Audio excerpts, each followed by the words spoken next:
We produced this clip for clarifying the differences between a few spying and bugging listening devices. We know that most customers need this kind of devices, but are not certain which one is better, and which one actually does the job better.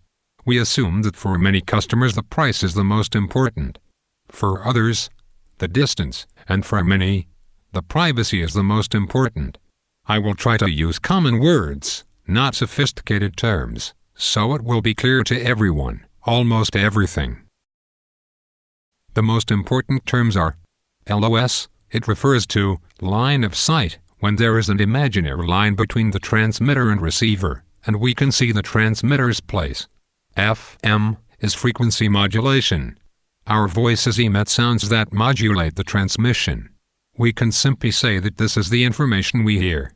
Most spying devices work by using FM crystal or quartz crystal.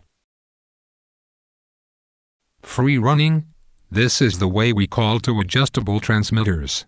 We use 3 ranges of frequencies.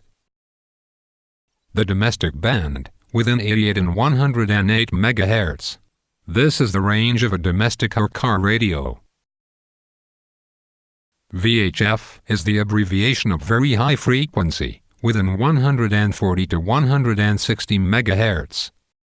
UHF is the abbreviation of ultra-high frequency, from 400 MHz and up. We will deal mostly with domestic band and the UHF band.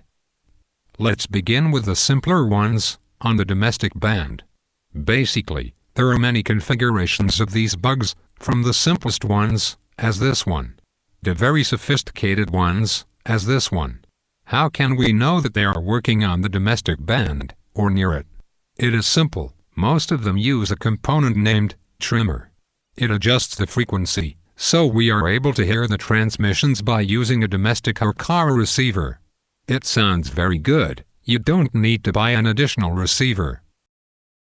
One more sign that a transmitter works on the domestic band or VHF: it's a relative long antenna. The antenna's length is within 80 cm, 31.5 inch, to 1.2 meter, 47 inch. Pretty long, right? The simplest ones use one component, named transistor. We call them one-stage. These devices are really toys, and are so instable that you barely may adjust the frequency. Just moving the hand near them, and the frequency is running away. There are better ones, as this one, which use 3 to 4 stages. The stability is much more improved, but still there may be frequency drifts. Before purchasing such type, make a simple experience. Scan the receiver's scale. Are there many dead points, without radio stations? I bet that there are less than 2. As in most parts of the world, the scale is really crowded by many stations. In general, most customers are not spending money purchasing these devices, unless the distance between the transmitter and receiver is relatively short, as the commercial broadcasting transmitters have, obviously, more power. Their only plus is the price. They're cheaper than UHF transmitters. There are many types of UHF transmitters. 99% of them are stabilized by a special component named quartz crystal.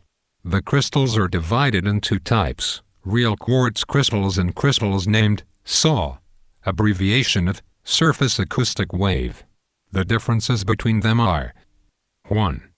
The quartz crystals have a better stability compared to SAW devices. 2. SAW-based devices are easier to be built. 3. SAW-based devices are considerably cheaper. However, most customers prefer the real quartz crystal devices, for many reasons, and the main reason is the stability.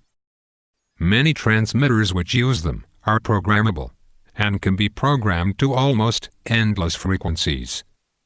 This is the first clip, containing general information.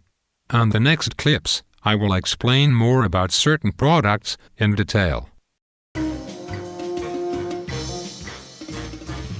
Thank you for watching.